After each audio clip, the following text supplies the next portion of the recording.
And now, ladies and gentlemen in attendance and boxing fans joining us around the world on DirecTV, live from the Plaza Hotel and Casino, it's time for the main event of the evening.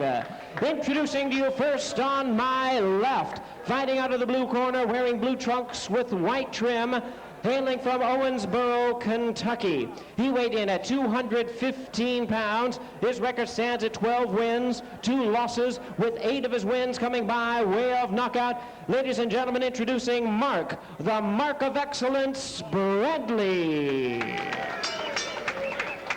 And his opponent across the ring on my right, fighting out of the red corner in this 12-round attraction, wearing white trunks and fighting out of his home of Cincinnati, Ohio. He weighed in at 253 pounds with an outstanding record of 36 wins, only 1 loss, 1 draw, with 21 wins coming by way of knockout. Here is the former NABO heavyweight champion, currently ranked the #4 heavyweight in the world. Ladies and gentlemen, introducing Larry, the Legend Donald. Once again, Richard Steele is our referee in charge. 12 rounds of championship boxing scheduled. Okay, I spoke to both fighters in the dressing room. Caution again, obey my commands at all times. Shake hands and good luck. All right, so we're all set to go as Richard Steele tells them to touch him up.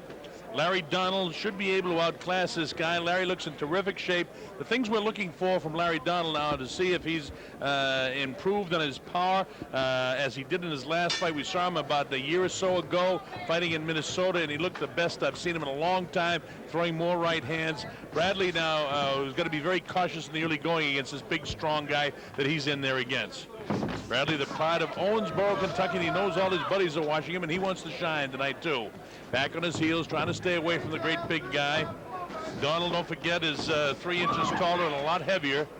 Larry showing some quickness on his feet, too, as Bradley continues to backpedal. So far, Bradley not doing too much here at all, but trying to stay away from this guy and maybe drag him into some later rounds, Carl. Well, Larry's coming out now. He's coming out stronger. He's a real fit 253 pounds. And I tell you what, he's got a lot of power behind that weight. And if he can nail the shot, he can probably put Mr. Bradley away. And that's why he's probably trying to be evasive right now. Nice left hook cracks the right ear of Bradley. And there's some power there with the right hand, right on top of the left cheekbone. High in the cheekbone. They caught him good. Straight right hand by Larry. Larry digs to the head again. He wants to come downstairs and go to the body, but instead he bounces that left jab off the forehead again, looking to land the big, powerful right hand to stop this guy in the first round, is what Donald would like to do. He says, I don't know, Bradley, I don't know too much about him, but I'm not going to fool around with anybody because I'm on a mission to try and fight for a world title in the next year or so. I'm 33 years old. I need to do it in a hurry. Now, I know, Carl, you made a very, very good comment earlier about the size of the new breed of heavyweights. We get guys starting with the heavyweight champion Lennox Lewis up there in the 240, 250 range. Larry's in that area where his weight is definitely a factor in that it will help him in size in fighting these, what I call the super heavyweight guys now. This new prototype heavyweight that Michael Grant, 6'8", Larry Donald, 6'4.5". So you got some big guys out there. A lot of, even David Tua is carrying 230 pounds now. Tyson would be one of the small heavyweights, but of course his punch offsets that. So, but these are the guys that Larry Donald wants to get a shot at. And of course, Evander still has 1 or 2 more fights. He'd like to get 1 more shot and win a world title before he retires. And you never know with Evander because he's such a bionic trainer. He got caught him pretty good with a right hand that time. That's right. Like you made a very valid point about Evander, because at one point the whole world thought he was over, and next thing you know, bing, he's an undisputed champion of the world by dominating Mike Tyson. Right, step back. This is round 1. Larry Donald in the white trunks. He's ranked #4 in the world, the #4 heavyweight contender. Straight left hand again. And again, he'd be the lesser known, even though he was an Olympic medalist, he'd be the lesser known of the big heavyweights. But look at this shot here. Digging shot to the body. Nice right hand cracks him on the jaw. Right. He hangs on, though, does Bradley. Bradley's showing a bit of conditioning this time. He said, you know, when he found out he was going to fight, he get to work in a hurry. But in all reality, Carl, this guy is a gifted athlete, Larry Donald. Yes, he is. I tell you, Larry Donald is really gifted, and we're going to see a lot more of him this coming year. All right, now we're going to tell you a little bit now about the big fight coming up on Friday night. Listen to this on Felix Tito Trinidad. He's one of today's most talked about fighters. Tyrone Armstead, Vince Acosta handling the cuts, and then a little bit of blood coming from Bradley's nose. And now let's see if Larry can finish him off here in the second round. That's what he wants to do. He wants to be effective and take this guy out as quick as he can, because he says he doesn't want to go beyond 1, 2, 3 rounds with any opponent. Wants to get a shot and be impressive in his victory. And Bradley just not able to do anything with this guy. Tries to wing some big, wide shots, but Donald, a consummate boxer. See the way he sets him up. He gets right down. He's driving off that right hind foot to throw the jab when he steps up and throws the jab, and then he's got his hips turned when he throws the right hand. So he is getting more power. He's going to crack this guy good pretty soon here, as Bradley just can't continue to take these kind of head shots.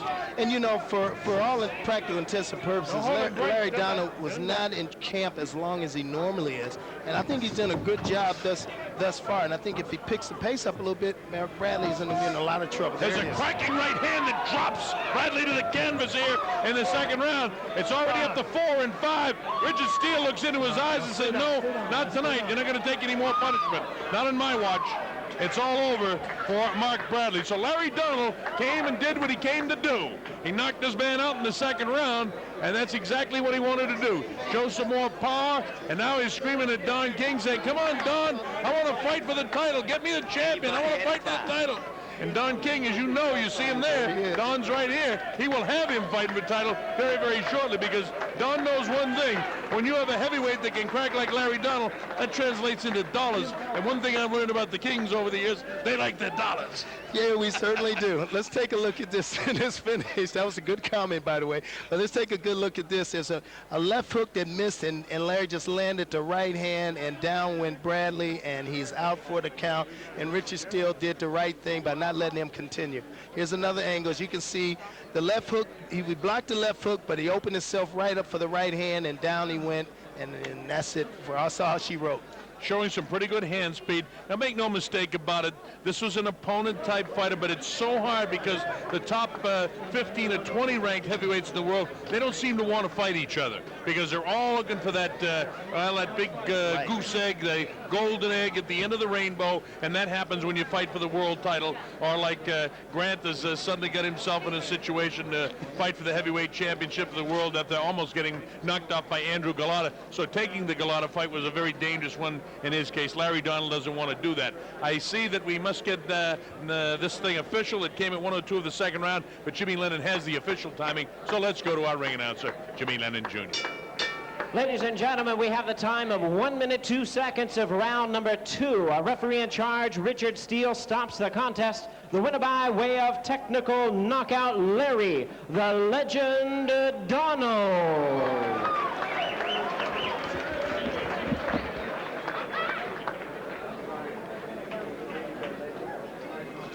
All right, Mark Goldberg is with Larry Donald, so you had a chance to meet him in the feature. Now you get to meet him again as Mark Goldberg will interview Larry Donald. Take it away, Mark. All right, thanks a lot, Colonel. We're right here, but you know the thing is, they don't have room for me because he's got all these belts that he wants to show to Don King. He wants Don King to see all the belts. All